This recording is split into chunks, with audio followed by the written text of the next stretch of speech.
All right, and we're back. It's COMP305, and it's week 6, lesson 6, part 3. We're doing the broadcast and the recording at the same time. See how this works out this week. There's nothing. It's there. Just refresh. And I thought that you guys would have seen everything. Right? Nothing's showing up out here, but how about over there? You guys can see stuff? I can see some. Yay! Okay, good. I am recording, so anyways, doesn't matter. Either way, I'm recording my screen. This is why we do these things. Okay, so last we left off, let's get into the Unity stuff that we were doing. And again, I'm going to pull up that COMP305 2D Platformer Demo Section 1, right? Let's bring that one up. Okay, so this is where we are last time. If I press play, then we kind of get in here. And again, if you notice, I run. But one of the things that I had a challenge with last time was, well, a couple things. If I press the button too long, I slide a little bit too fast, right? So just like my one touch is getting me to run a little bit quick, and especially on the way back. So that's one. So I got to consider what we've done here, right? And again, the way we can check this out, I can add a little bit of friction. Again, remember that I had this collider, and I also have a rigid body 2D, right?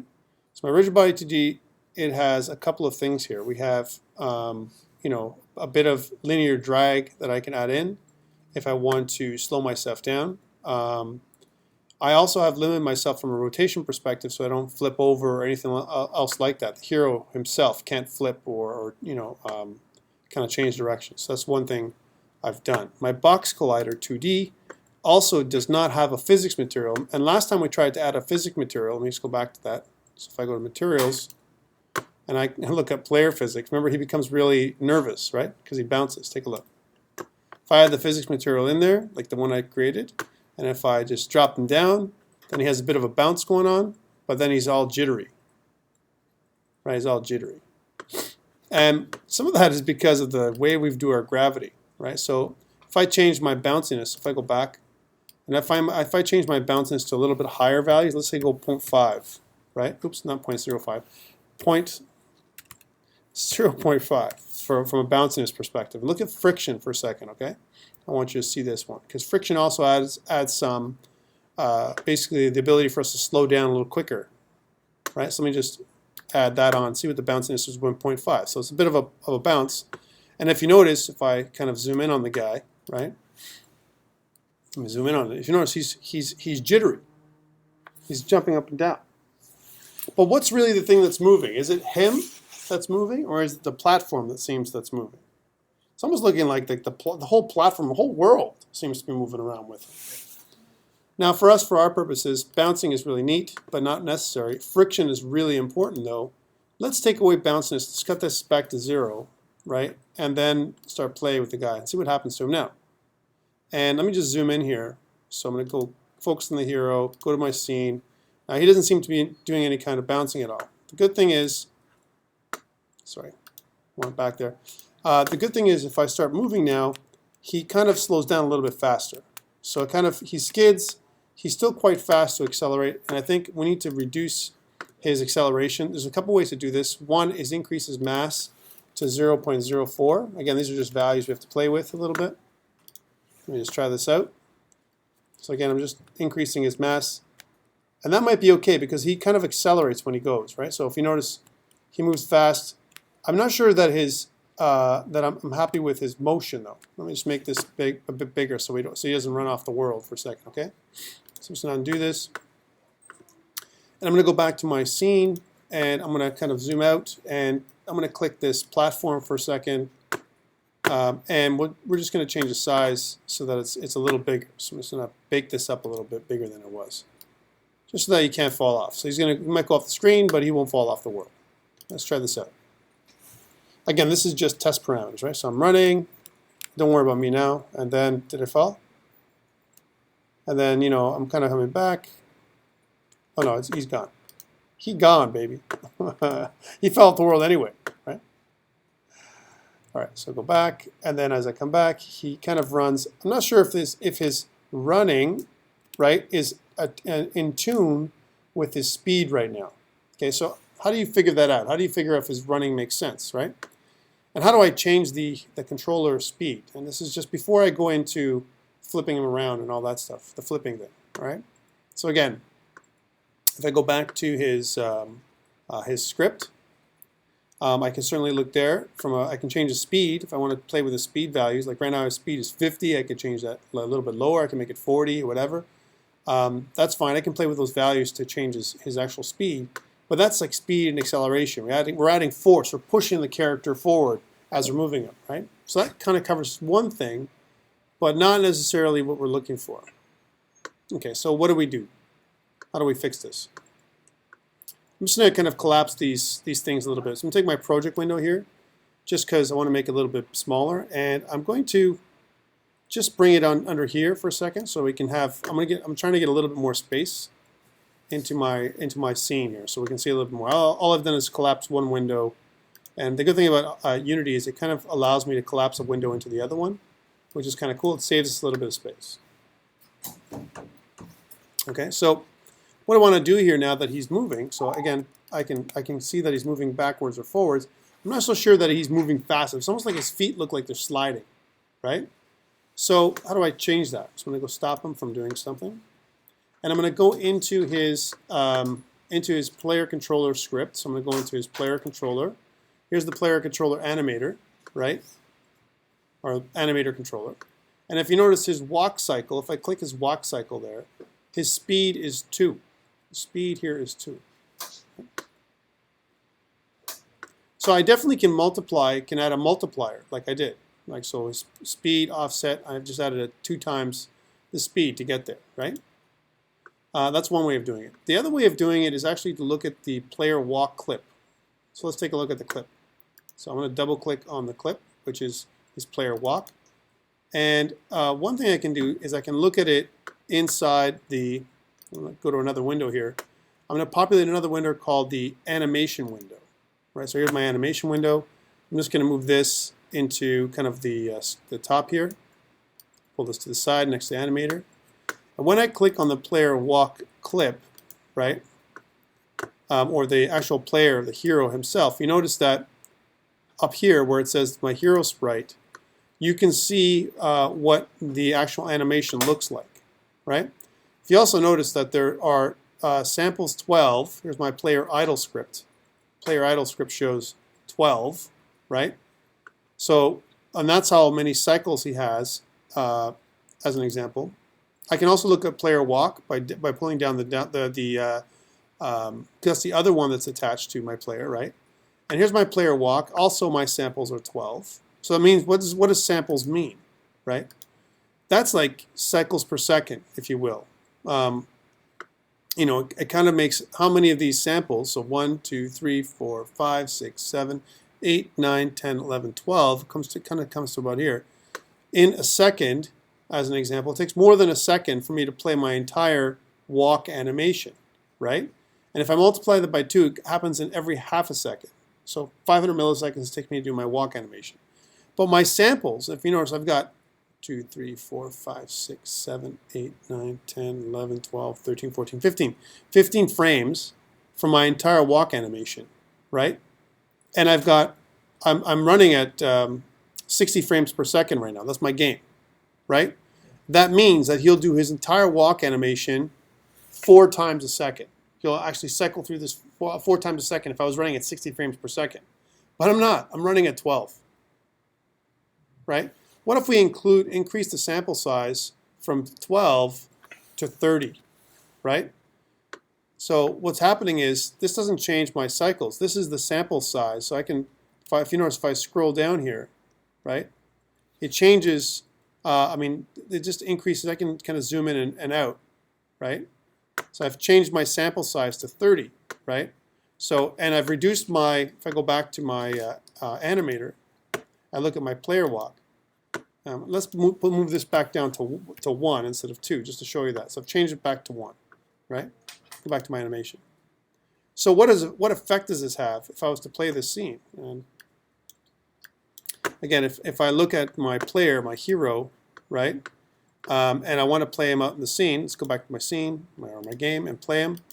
And I'm going to start running, right?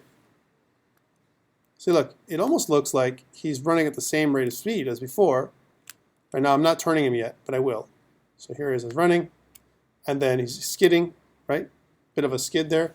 If I want to change my skidding, so I want him to stop a lot faster, how do I affect that? I got to change his material. Let's do that for a second so he doesn't skid off the world. So here's his physics. His friction is 0.4. Let's move this to 0.8. So double the friction and see what happens. But I can't do that in gameplay. I got to do that without debugging. So let's try that again. So 0.8 is physics material. If I run him now, see how he's kind of being dragged? Take a look. It's almost like he's being dragged by the friction. That might be a little bit too much. Let's go 0.6.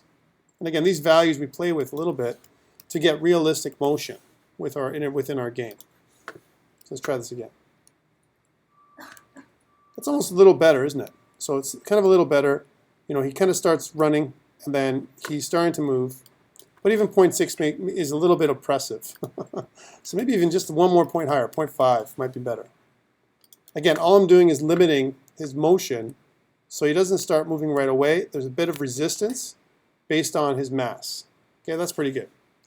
If I want him to move faster, obviously I could drop that value. I could also drop his mass. I could do a lot of stuff. This is okay for me right now. But one thing that bugs me, okay, so I'm starting to run, and it looks like he's okay now. It looks like the walk cycle is almost as fast as his movement. I want to kind of match it so his legs look like they're propelling him, like they do something. Otherwise, it looks like he's like skidding, right?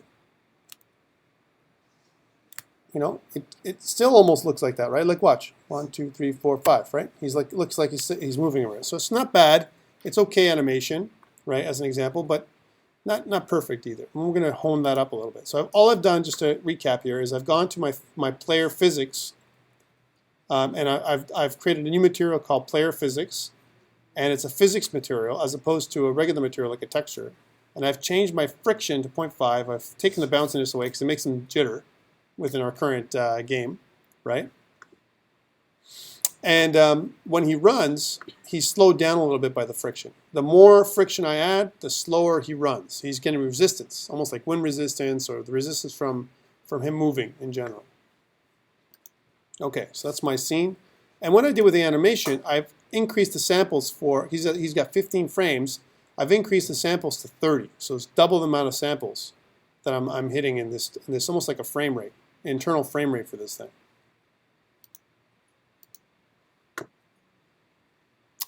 I can also add different properties. Take a look what I could do. In here, I'm targeting the hero sprite. I could add in there different properties for, as an example, my player controller.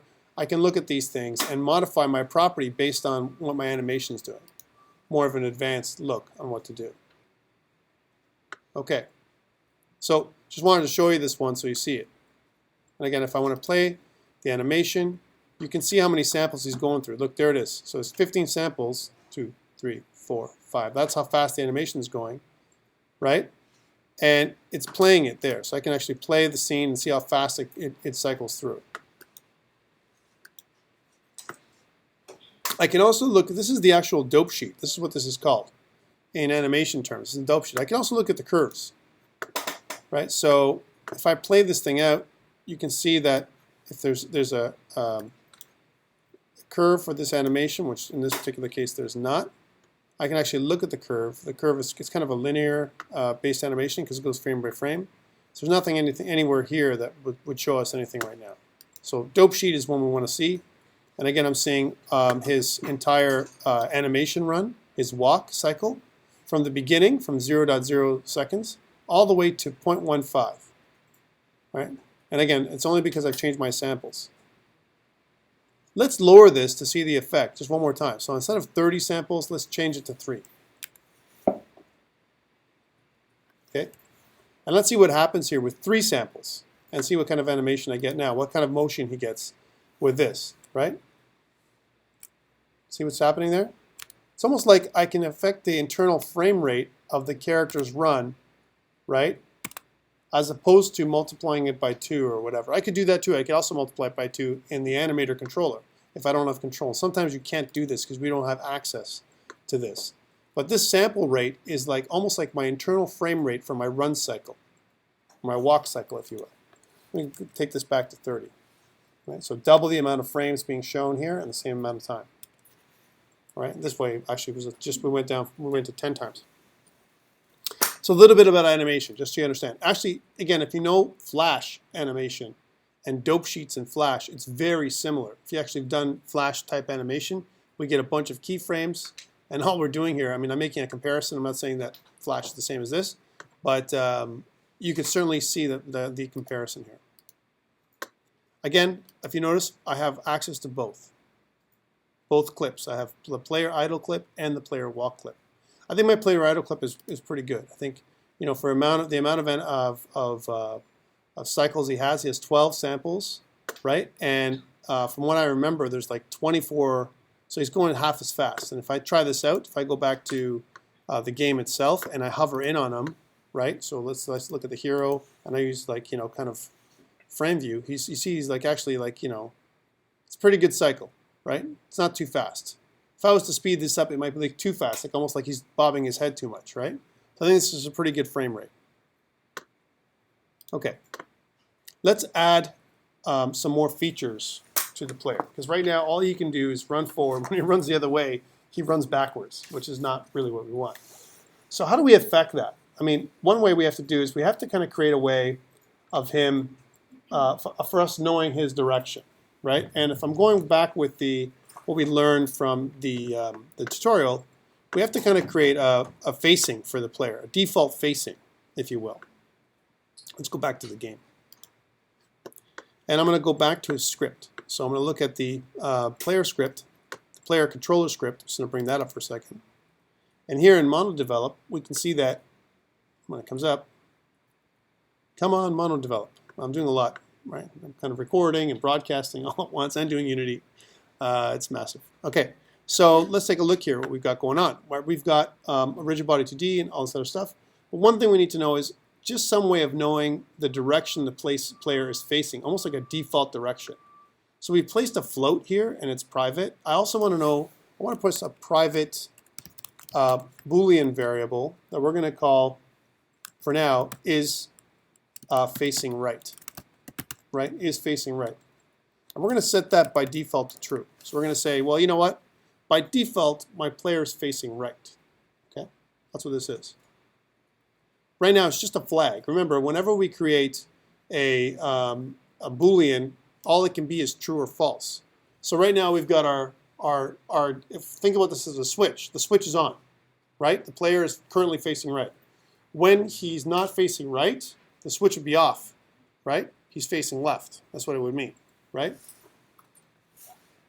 Now you could certainly have another flag, you know, to show that the player is facing left, but there's no need, right? Because it's kind of redundant. Okay, so what we want to say is let's go back to our code here. Let's review what we did last day, right? We got input from the getAxis method, right? And we looked at the horizontal method, which gives us a value between -1 and 1. That's what this method does, right?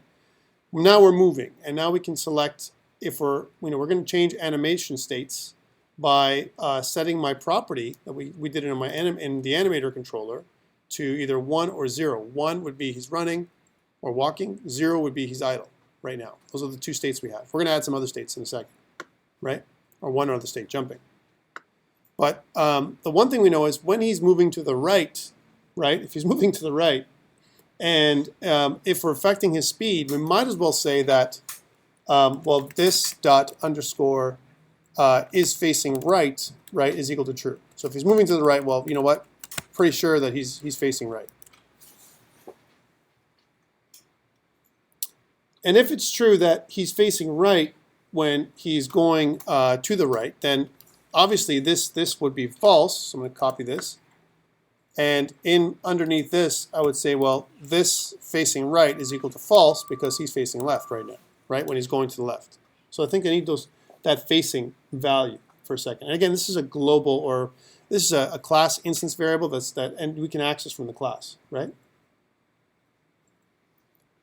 Okay, so I've got that, but I want to be able to flip them somehow, right? I mean, we kind of did this before, but I want to show it to you again in a different way. So what I'm going to do is I'm going to create a public flip, a private flip method. Let's try this out.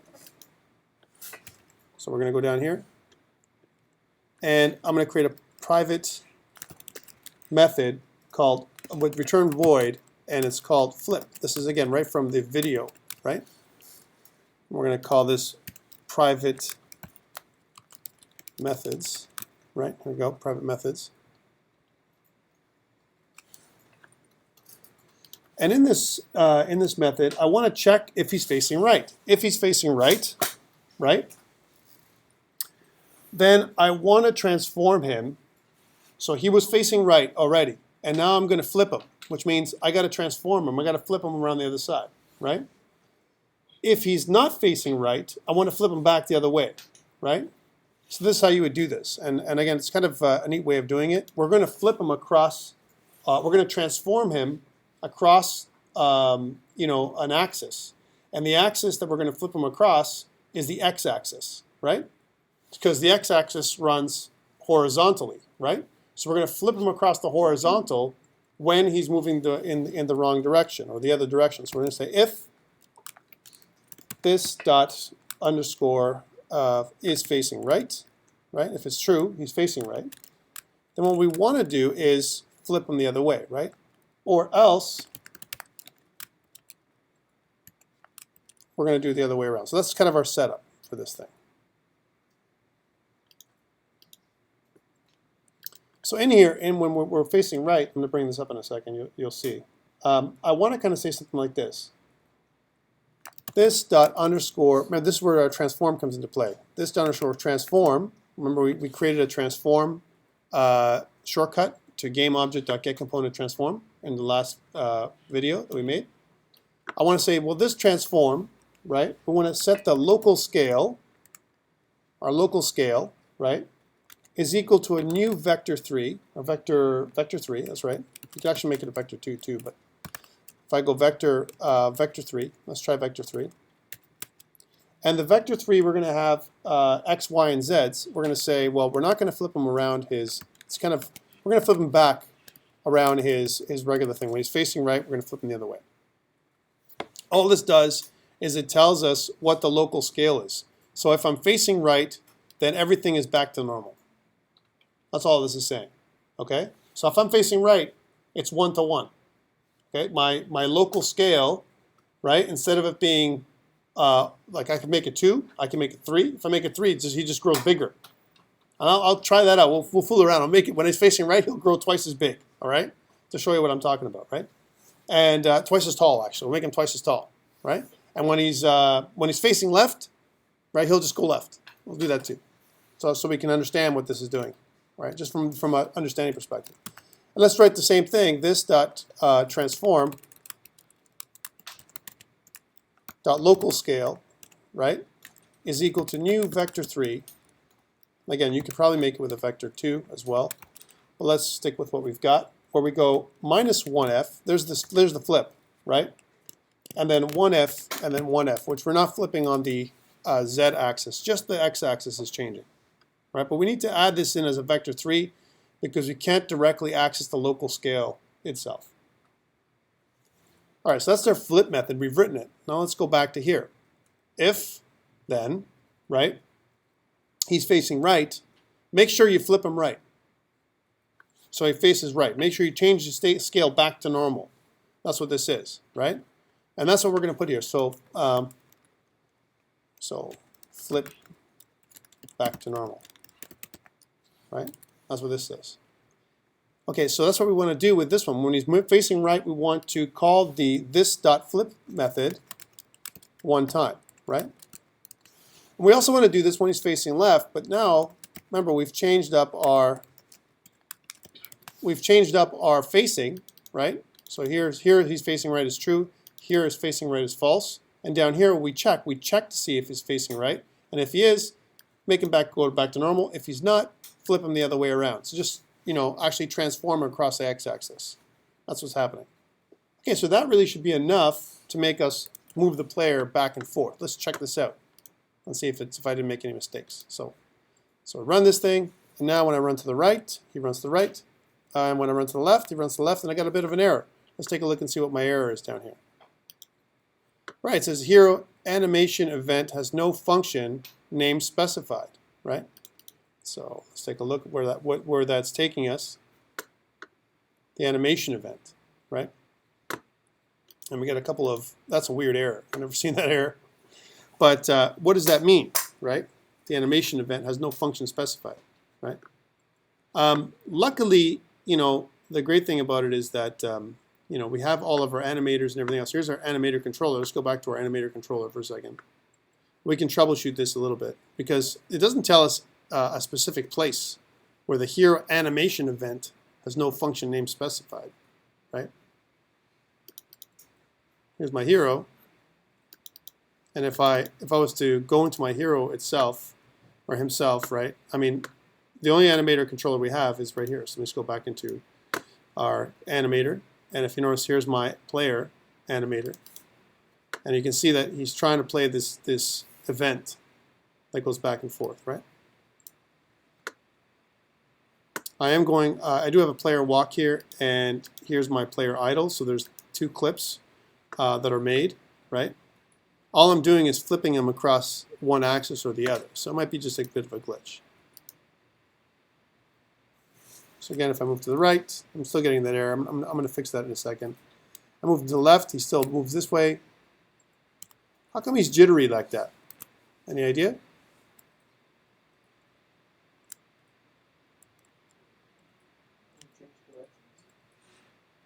Well, what's happening is I'm trying to, as he's playing, he's trying to, it's that bit of a glitch that I've got going on over here, right? This glitch, every time I move, right, something's going on where I flip him, right?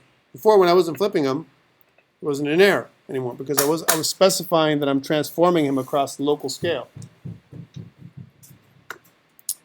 Let's stop that and go back to my script. And again, all I'm doing is I'm saying that my animation state when I'm moving is 1, so I play my walk clip, right? And when I'm not, I want to flip them, and my facing is false, right? So the regular thing that would normally work. I don't have another animation state right now, right? But all I've done here is I'm checking to see at the bottom which way he's flipping, right? Now here's something. If I was to avoid this flip, and this is where the nature of our problem is coming from, this flip animation, right? Watch. If I just take this flip animation off completely, and I'm just going to, all I'm doing is I'm commenting it out. And again, this is the way I do troubleshooting, right? Try and figure out what's going on.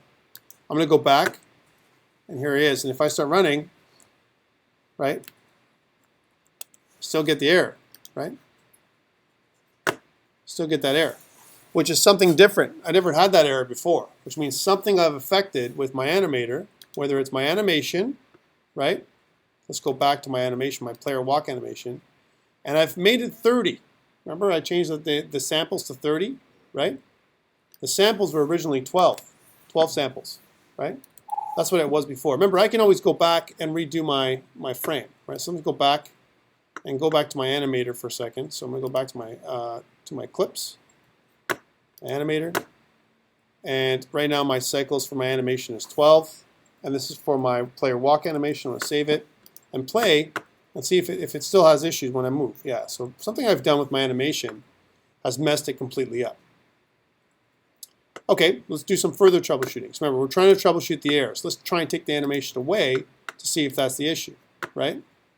So we got our animation state, and we got our animator controller, which we have reference to, which is right here. Here's our animator controller right here. And all I'm saying with my animator is set the integer to anim state 1 or anim state 0, right? And remember where we got that information, going back to our animator, our parameter for anim state 0, anim state itself, we set as a default to 0. And when I move from my player idle animation, right, to my player walk animation, I set my anim state to 1 in order for me to get there, right? I've taken away the exit issue, has exit time. I've taken that away. because that's a problem, right? Okay. But there isn't any error that I can kind of discern right from the start. So let's suppose that I don't know what it is. It says animation event has no function name specified. So what does that mean? It's probably something in my dashboard. So let me just check that out. Animation event has no function. So it says no function name specified. Here it is. What does that mean? And usually they're pretty good with answering this kind of thing. So let's take a see what it says. It says if you're animation editor, you must have clicked the icon for add event. It looks like a pencil with a small plus in the bottom right corner and is just to the right of the add key icon. If you have any events in your timeline, they are shown at the top as a small tall rectangles with a tip at the bottom, pencils. Right. And I bet you any money by chance I clicked in there by accident to cause my animation, my actual movement, my walk, to have a problem. Let's fix that. So I know this is where it points to. Oh, damn! Did I just shut myself down? Am I still broadcasting? Yay! Okay. So let's fix this up. So we're going to go back to. I'm going to go back to my player animation and fix it. How? Well, guess what? My player idle and my player jump and my player walk, these are all clips that I've kind of created, right? So here's my player walk clip, right? And this is where the problem lies. I've messed up my player walk clip. So let's get rid of it. So I'm going to kind of delete it. How do I get it back? Huh? How do I get it back? Well, I have in my, I'm losing you guys, but here's, in my hero, right? In my hero sprite, I have the walk frames, which is from 1 to 15, right? What I want to do in my scene is I want to pull them back in, right? So here's my walk animation, right? And when I do that, once I pull my walk clip in, right, I get two things. I get a walk, I get an animator controller right away, as well as a walk clip. So let's change these up. So I'm going to get rid of this because I don't care about the animator. But I do care about this walk. I'm going to pull this into clips and rename it. So here's my clips. And I've named it player idle, player jump. Might as well call this player walk. So I know now this is uncorrupted, this clip. Player walk. And now if I go to my animator, right, here's my animator. My player walk specifies none. That's bad. I got to kind of pull my player walk in there. Right, so here's my player walk. Cool. So that should fix it. Now, I'm not changing my rate of speed, so it's going to be pretty slow again. Let's check this out. Let's see if I can still get an error. Oh, yeah. Wait a minute. I got to take away my walk. So I don't need this anymore. All right, so if that's not the issue, then it won't, oh, see, the error is gone. See, the error is gone? Now, it's a little bit too slow. See how slow it is? So to me, that's too slow. So now I can go into my animator. So something I touched in my animation here. I must have clicked something in here that messed it up. I'm not going to do that again. But I am going to go here and change my samples to 30 and save. All right. Now hopefully that won't mess me up. Let's check it out. So this is the only thing I changed, right? So yeah, now I'm good.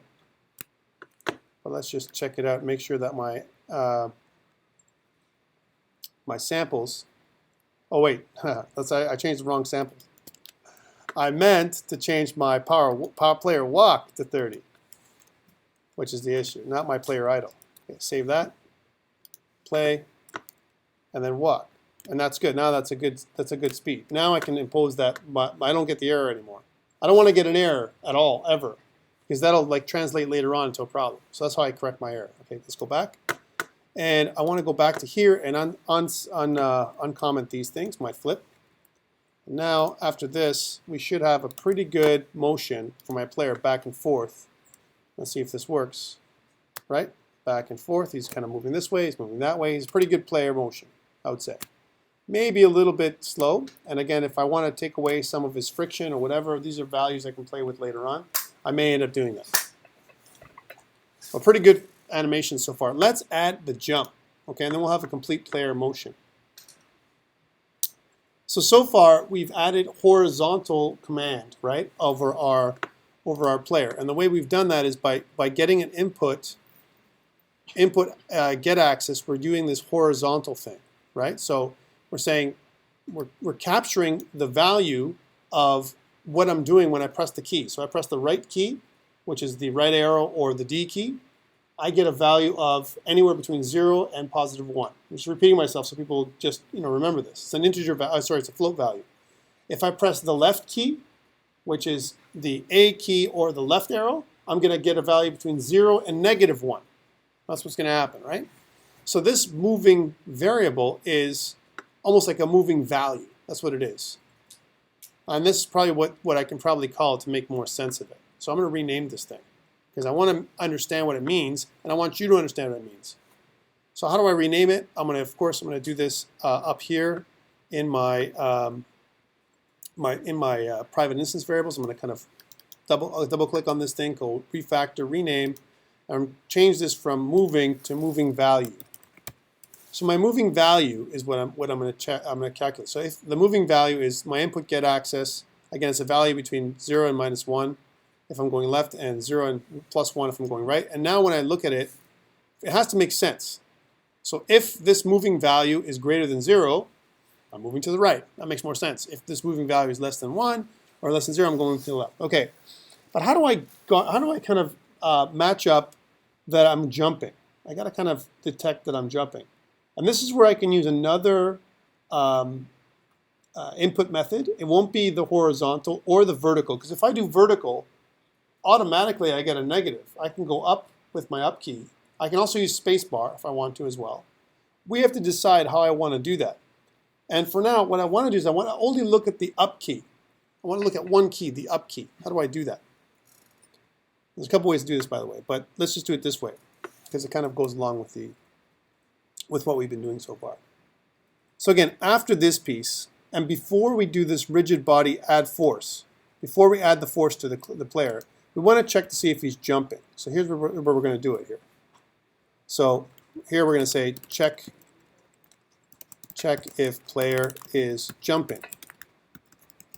Okay, and here, up here, we're going to say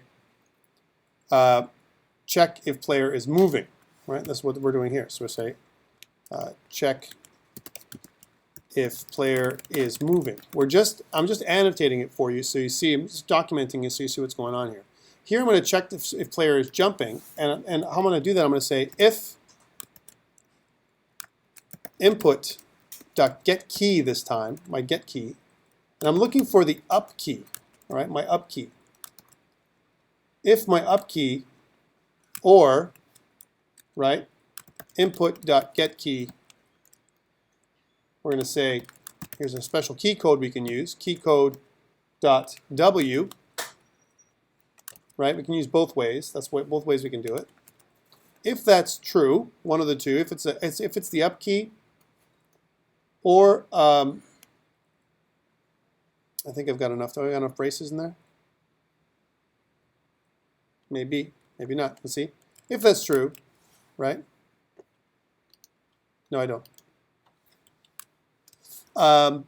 If this is true, if the input.getKey is pressed, the up, that's the up arrow, or input.getKey, the W key is pressed, so the W or the up button, but not I don't care about the down button at all. I'm not even looking for it. I'm not even polling for it.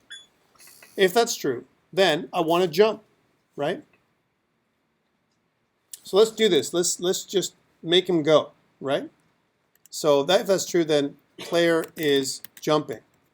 That's what's happening. Here's my player is jumping, and if that's true, right? I need to change my absolute velocity y, just like we did our x, so that, and we have to check it to see if it's less than the maximum velocity y. So we're going to say one of these. If absolute velocity y is less than, and this is this dot underscore velocity range, or is it, sorry, velocity range dot v max, right? So we want to check to see if the velocity is, the maximum velocity, right, again, is if it's less than this, right?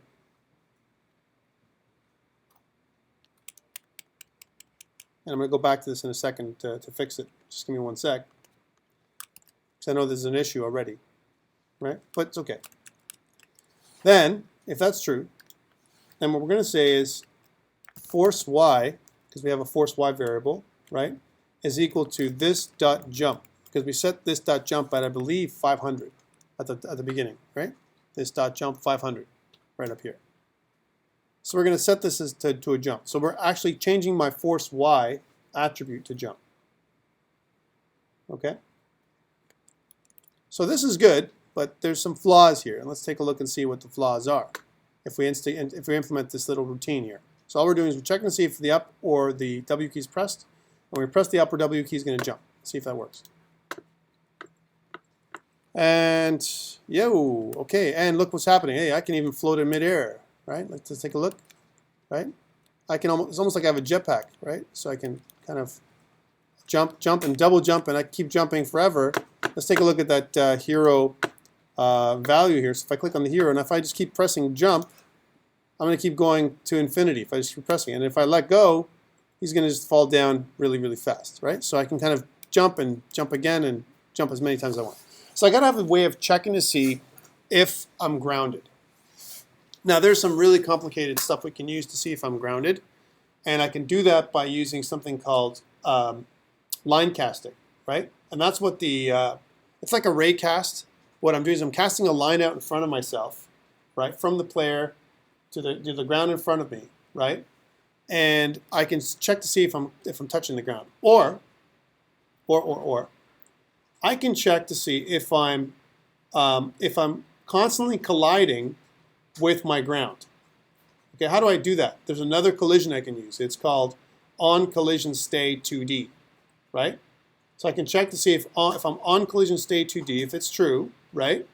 And if I'm colliding with the platform, right, then I'm grounded. If I'm not colliding with the platform, I'm not grounded. And if I'm not grounded, I can't jump. Very simple, right? So let's do that. So first, let me stop debugging. I need to have a way of checking to see if I'm grounded or not. So I'm going to go back to create an isGrounded Boolean, which is going to be right next to isFacingRight. So I'm going to say private Boolean isGrounded. And right now, by default, we set isFacingRight to true. I'm also going to say by default, he's grounded. So when he lands, he's going to be able to jump for the first time. This is kind of dangerous, right? Because that means that when he's falling for the first scene, I could probably press the button and make him jump, right? But we'll check that out. And by the way, I'm still going to hold true to what I said. I'm going to make it so when he flips his directions, I'm going to show you how I can make him change size and do all kinds of weird stuff. All right, but let's take a look. So if I'm going to check to see if he's grounded. That's the first thing I'm going to do. I need to make that check. So the only way I can jump is if the player is grounded. So let's go back to the little jump routine. Okay, so here's his little, to check to see if my player is jumping, right? So I'm going to check to see, so before I can press the button, but I won't allow him to jump unless he's grounded, all right? So how do I do that? So first I want to say, check, this is my little pseudocode, check if the player is grounded, right? Well, that means I got to put an if statement in there. If I do any checks, I'm doing conditionals, right? So I'm going to say if this dot underscore is grounded, if that's true, right? Let me just make a little if statement in there. Well, then I can player is jumping, right? So I'm going to kind of cut out there and put this here, right? I'll just refactor this with a little bit. So only if the player is grounded, check to see if he's grounded. If it's true, then he can jump. Otherwise, he can't. Right now, it's true, right? What if he actually is jumping? So he's jumping, well, guess what? Then he's not grounded anymore. So I'm going to have to change this when he's jumping to this is grounded is equal to false. So it means in this particular way, let's just check this out. He'll be able to jump once. As soon as he jumps once, he won't be able to jump again. Let's see if that's true, just by this little line here. So first he's grounded for sure. We can jump. But once he jumps the first time, he's not grounded anymore. All right, let's check this out. So go here, I jump, and now I can't jump again. And actually, the jump was really poor. Take a look at that. Right? So jump, and then that was it. And he couldn't jump much at all, right? That was like his jumping is minimal. Let's try that again. Whoop, right? So we're going to talk about how to fix that. Velocity range is a funny thing too. Kind of, our Vmax is like 1,000, right? So you should be able to jump up at least 1,000. But what's happening is he's also being slowed down by other factors. Now I'm not doing his animation just yet. All I'm doing is checking to see that can he jump if he's grounded. So that's one thing. So he jumps, he's grounded, but you know, as soon as I press that button, he's not grounded anymore, so he can't jump. So any force that's translated to the player is gone. Okay? So he doesn't get a bit of force. He only gets a second of force, and then he's done. Right? So I may have to put more force to him for him to jump a little bit more. That's number one. Two, he can never jump again. So this is where I need some kind of routine, some kind of check to see if he's colliding with the platform. But that means I need to create some kind of way of checking to see if this is a platform. Right now, I just named this platform, but who cares? I need to tag it as a platform. So let's create a new tag. I'm going to go here, create a new tag. And we're going to call this thing platform.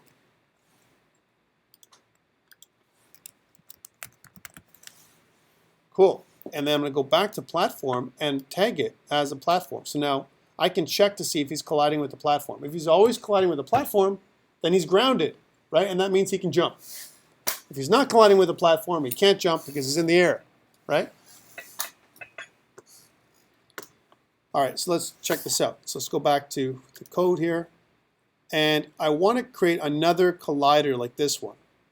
So not just colliding with the coin for the player, but I'm colliding with the platform. Okay, let's just try this out. So we go, and again, this could be part of the player collider script, right? But let's do it here for now. So void on collision stay 2D. That's the actual built-in function, right?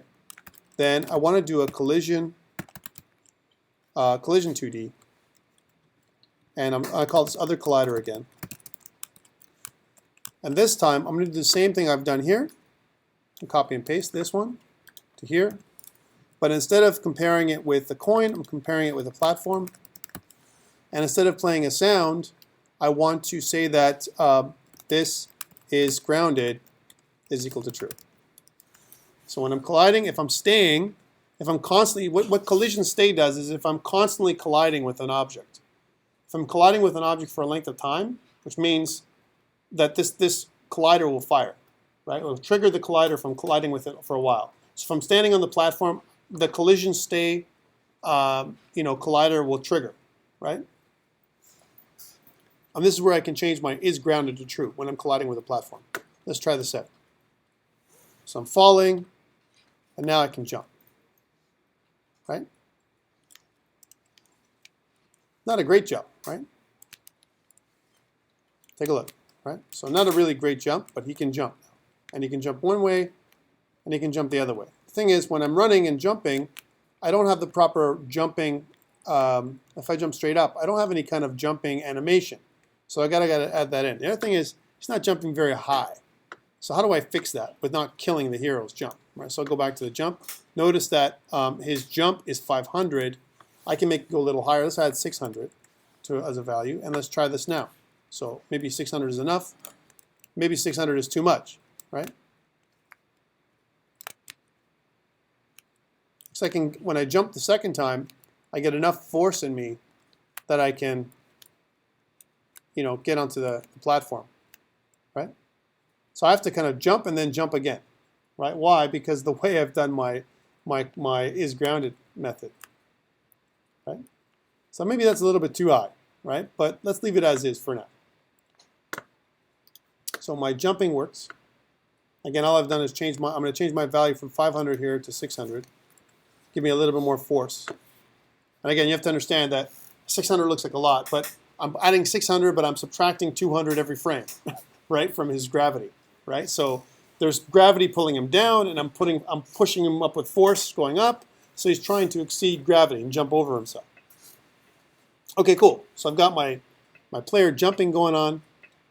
Let's add a sound for the player jumping. Well, that means that I need another audio source that I don't have right now, right? I need a jump sound audio source. So when he's jumping, I want to add my audio. Let's add that in first. Okay, so let's go back to my audio sources, which is my sounds. And remember how I did it last time? I kind of took the jump or the coin and I just dragged it over my component like this until I get my plus. Right? Let's try that again. That didn't work. Okay, well, let's add another audio source by hand. So I'll say audio source. And, well, that's not a reverb zone. That's neat. Neat, but I didn't want that one. I'll add another audio source. There it is. And what I want to do here is I want to drag my jump audio into that clip right here. There you go. Now, I don't want it to play on awake. I want it to play when I jump with the player. And I want to move this up a little bit because I want to kind of, what I'd like to do is kind of, that's not what I wanted. One more time. Audio source. Once I've got my audio source, I kind of put my jump on it. Sorry. And once I put my jump on it, I don't want it to play on awake. But what I want to do is move it up. That's what I want to do, not remove it. Move it up. I want to kind of pair them together so they're next to each other. All right, well, we have audio sources already kind of defined in our player script, right? So here's our player script. And we have our audio source for our coin sound. I know that my audio source for my jump sound is next. So make that, put that in. I'm going to say private audio source. And I'm going to go jump sound. That's what it is. And what is that? Well, my audio source, my jump sound, is actually equal to this dot audio sources 1, right? So my second audio source, basically. Okay, cool. Now, when I jump, every time I jump successfully, I want to play that jump sound. And here's my player's jumping algorithm. And in here, I want to say, well, as soon as I jump, I want to play my sound. So let's do that. So I'm going to say this dot jump sound dot play. And let's check it out. Let's test this thing, make sure it works. So I'm going to jump. The player's here, and then, whoop, oh yeah, oh yeah. And if I jump, double jump, right? If I kind of do that, so that kind of works. And if I kind of do one more, I can double jump up. So that's kind of good. So I've got my mechanic going on. I can move my guy around. He's got his little idle animation, but I don't have a jump animation. How do I do that, right? Well, let's go back to my animator controller. So if I go to my animator controller, oops. Right now I only have a couple of states. I have my player idle state and I have my player walk state. And what I want to do is create a player jump state. So let's move it aside a little bit and pull in my clip from my player jump. So I'm going to go to clips and go to player jump and pull it in. Ooh, there's my player jump clip. Okay, so here's my player jump. So here's my question for you guys. And I know I've been talking a lot. I'm going to take a break in a second. Can I go from a player idle to a player jump? Is that a good state change? Can I do that? What do you think, Vanessa? What do you think? Can I go from a player idle to a player jump? 2 different states. Is that possible? She's not paying attention. Yes, the answer is yes. Can I go from a player jump state back to a player idle state? Can I jump up and then stop jumping and go back to idle? I think this answer. So I could do this connection here. Let's do it because it makes sense for our players. So let's do that. So we'll say I'm going to click on the player idle, make a transition, and then move my arrow to the player jump. Good, I can do that. I can also make a transition from my player jump back down. So I'm going to go hit my player jump, right click, make a transition all the way back to my player idle. Okay, those are good. Now I need to have some kind of variable change. Remember we did this animation state variable, and right now the animation state for player idle is 0. My animation state variable for player walk is 1. Let's make player jumping 2. So when I jump, then I'll move this down. When I jump, my player my condition is that my anim state is equal to, the only way it's going to jump is if my anim state is equal to 2. Okay? I don't care about has exit time. I don't want to have that exit time. I want to unclick that again. Now when I go back, the only way I can go back is if my anim state is equal to 0. right? So if my animate equals 0, I'm going to go back to this. Otherwise, I'm going to go up to here. Here's a question. Can I go from jumping right back to running? Because maybe I'll land on the platform up or down, right? And can I go right into running? And I think the answer is yes. I could probably do that, right? So that means I can go from running to my player jump, or from my player jump back to running. So I got to connect these two up as well. So let's do that. So player jump, we'll make a transition back to walking, and I make my player walk. I make a transition back to player jump, because I can jump from walking, right? Which means, and I'm just going to connect these to make sense. From player walk, in order for me to get a jump, I need to make my animation state equal to 2, right? This is kind of very simple, right? And from this, from player jump back to player walk, I got to change my animation state equal to 1. Because 1 represents player walk in our game, 2 is player jump, 0 is player idle. So I've got them all tied up now. One thing I need to do is unmark this has exit time for each of these steps. Otherwise, it'll only wait. It'll do the animation, and then when it's done the animation, it'll play the new one. We don't want that. We want to start playing the animation, and when we move to the other one, it'll seamlessly transition from one animation state to the next. All right? Otherwise, it'll stop. There we go. So that's all of them. I'm just going to check. Oh, that's bad. And that's why we're getting that weird effect, eh? Look at that. Oh, well, yeah, this is good. I'm going to take that off. Got to make sure each of these check boxes are checked to make sure they're unchecked. Okay, good. Okay, cool. Let's check this out, man. So I got to go back into my monodevelop here, and when I'm jumping, I've got to change the animation state by accessing the animator and setting the. I got to set the animator set integer anim state. I got to set it to 2 if I'm jumping, and I got to do that, right? I got to do that if I know I'm moving. I set the animation state to 1. If I know I'm jumping, right, when I'm grounded, I know I'm jumping, I'm going to set the animation state to 2. So let's do this. So again, the safe thing would be to put it in this if statement, but I'm going to put it outside for now. So I'm going to say this.animator, which is accessing the animator controller that's in my player, right? I'm going to use the set integer method of the property that I've defined in my animator controller, which is called anim state. You can call this whatever you want, right? To 2, which now means that go to the second animation state, which is jumping. That's what it means. Okay. Let's check this out and see if this all this craziness, this insanity works, right? I'll press play. And now when I jump, hey, there's my animation, right? See? See, I got my little animation. He's going to step over. Ooh, hello. And even when I run, he's going to have that little animation that I can run and get back into running. Right? Make sense? So my animation works. My player animation, my whole my state machine is going where I can play between my player idle, player walk, player jump. That kind of finishes off my player pretty much in a nutshell. I mean, he's got motion, he's got detection. I can collide with a coin, right? So if that's all good, I can make him into a prefab, right? So that means I can add my player back in. I can save him.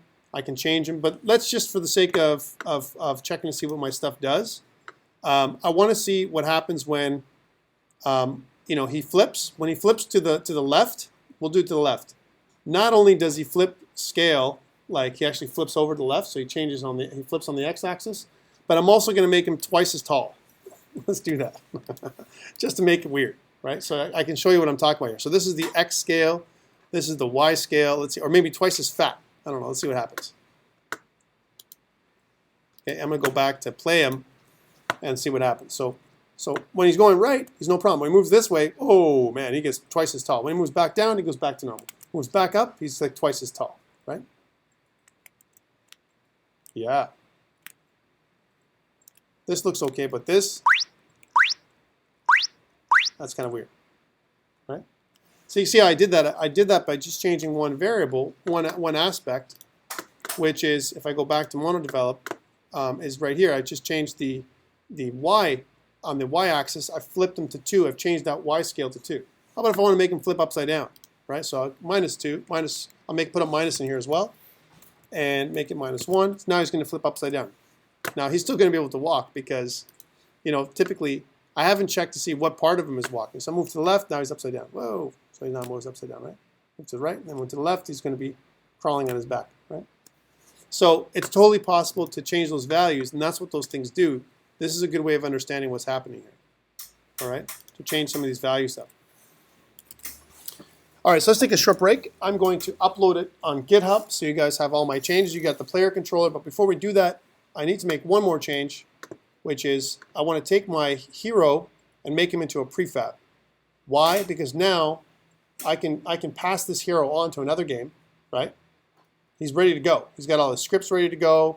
Everything's ready. He's got his animation states. He's got his graphics. He's got his material, my physics material built in. Everything's there. So it's a good chance to do that kind of stuff. I've done a little bit of testing. I'm good. So I'm going to take this hero guy and pull him into prefabs. Sorry? For levels, for other things. Like I don't want to recreate my hero again and again, right? So that's why I want to pull him into my prefab. I'm going to leave my hero in there right now because even though he's a prefab, I'm not going to generate my hero. I'm going to put him as part of the hierarchy from the very beginning. Okay, cool. So let's take a short break. I'm going to save everything. I'm going to save my scene, and I'm going to save my project. And then when we come back, I'm going to get into the next piece, which is making the enemy.